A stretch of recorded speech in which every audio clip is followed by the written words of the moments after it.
Bienvenue dans cette nouvelle vidéo de Lexical Info. Prolongation du mandat de la Commission de 4 mois. Quand la SEDIO donne le mauvais exemple aux États membres, n'oubliez pas de vous abonner à Lexical Info juste en bas de cette vidéo. Dans son édition du 4 janvier 2022, Africa Intelligence a rapporté un fait qui a échappé à la vigilance de plus d'un lors de la session extraordinaire de la conférence des chefs d'État de la SEDIO. Ce sommet convoqué pour décider de la suite à donner aux transitions maliennes et guinéennes a servi de cadre au président ivoirien pour proposer la prolongation du mandat de la commission de l'organisation sous-régionale. Alassane Ouattara a prétexté la continuité de la commission dans le suivi de la transition malienne et guinéenne pour proroger le mandat de son compatriote, Jean-Claude Cassibrou et ses collaborateurs. Seulement, le président de la Guinée-Bissau s'est vivement opposé à la proposition de son homologue ivoirien. Pour Umaro Sissoko Embalo, le projet devait être voté et résulter d'un consensus des chefs d'État. La tension était tellement vive que le président sénégalais, Macky Sall, a dû intervenir pour calmer son ami.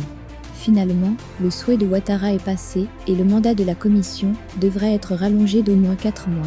Nommé le 16 décembre 2017 à l'occasion de la 53e session ordinaire des chefs d'État, Jean-Claude Cassibrou a pris fonction comme chef de l'organe exécutif de la SEDIO le 1er mars.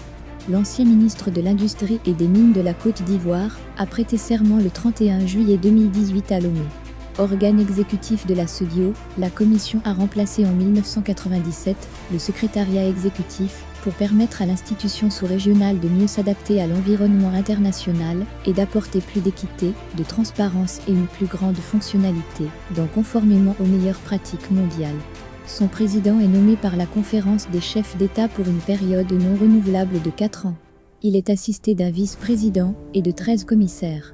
Logique pour logique, proroger ce mandat de 4 mois, sous quelque motif que ce soit, ressemble bien pour les chefs d'État à accepter pour la Commission ce qu'ils ont refusé à la transition malienne.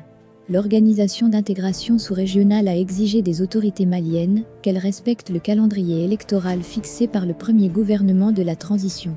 Les chefs d'État et de gouvernement ont même brandi l'éventualité de sanctions supplémentaires si les élections couplées du 27 février ne sont pas tenues à date échue.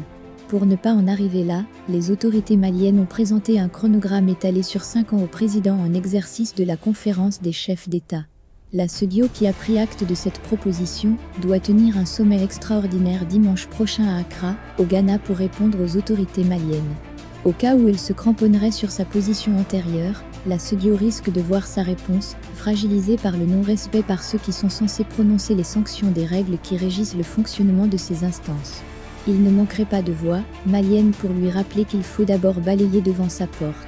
Merci pour votre aimable attention et n'oubliez pas d'activer la cloche de notification pour recevoir les prochaines informations.